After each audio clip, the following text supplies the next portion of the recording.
രാമക്ഷേത്രത്തിന്റെ ശിലാസ്ഥാപനം നടത്തുന്നത് ഇന്ത്യയുടെ പ്രധാനമന്ത്രി. നിങ്ങളൊന്ന് ആലോചിച്ച് നോക്കി. നമ്മുടെ നാട്ടില് ഇപ്പൊ നമ്മുടെ പാർട്ടി ഓഫീസിന്റെ ഹാളിന്റെ ഉദ്ഘാടനം ചെയ്താരാണ്? പാർട്ടിയുടെ സംസ്ഥാന കമ്മിറ്റി അംഗം പി ജയരാജേട്ടൻ അല്ലേ? നമ്മുടെ നാട്ടിലെ ക്ഷേത്രങ്ങൾക്ക് തറക്കല്ലിടൽ ആരാണ്? സന്യാസി വര്യന്മാർ. മുസ്ലിം പള്ളികൾക്ക് തറക്കല്ലിടുന്ന ഉദ്ഘാടന കർമ്മം നിർവഹിക്കുന്ന ആരാണ്? ബഹുമാന്യനായ കാന്തപുരം AP അബൂബക്കർ മുസ്ലിയാർ, അല്ലെങ്കിൽ മഹാനായ ജിഫിരി തങ്ങൾ, പോട്ടെ ചിലപ്പോ പാണക്കാട് തങ്ങൾ. ക്രിസ്ത്യൻ പള്ളികളുടെ തറക്കല്ലിടൽ ആരാണ്? ബിഷപ്പുമാർ അല്ലെങ്കിൽ കർദിനാൾമാർ. രാമക്ഷേത്രത്തിന്റെ ശിലാസ്ഥാപനം നിർവഹിക്കുന്ന സന്യാസിമാരാണോ? അല്ല, ഇന്ത്യയുടെ പ്രധാനമന്ത്രി. ആരാ ഇന്ത്യയുടെ പ്രധാനമന്ത്രി എന്ന് പറഞ്ഞാൽ? ഇന്ത്യയുടെ ഭരണഘടന തൊട്ട് സത്യപ്രതിജ്ഞ ആള്. എന്താ ഇന്ത്യയുടെ ഭരണഘടന പറയുന്നത്? എല്ലാ മതങ്ങൾക്കും തുല്യ അവകാശം. ഇതെവിടെ വെച്ചിട്ടാ സത്യപ്രതിജ്ഞ ചെയ്ത്? ഇന്ത്യയുടെ പാർലമെന്റിനകത്ത് വെച്ച്. ഇന്ത്യയുടെ പാർലമെന്റ് എന്ന് പറഞ്ഞാൽ എന്താണ്? അത് ജനാധിപത്യത്തിന്റെ ശ്രീകോവിൽ.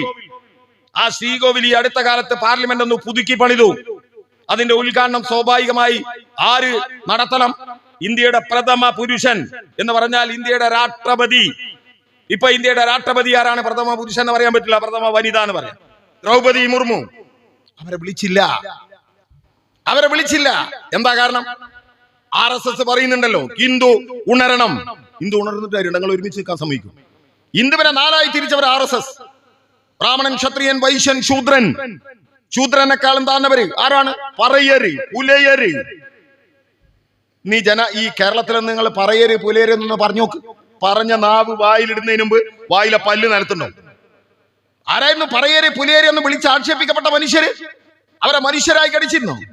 അവര് താമസിക്കുന്ന ഇടങ്ങളിൽ കൊണ്ടുപോയിട്ട് കൊടുക്കും ചത്ത പശുവിനെ. അത് തിന്ന് ജീവിച്ച മനുഷ്യരുണ്ടായിരുന്നു ഈ കേരളത്തില്.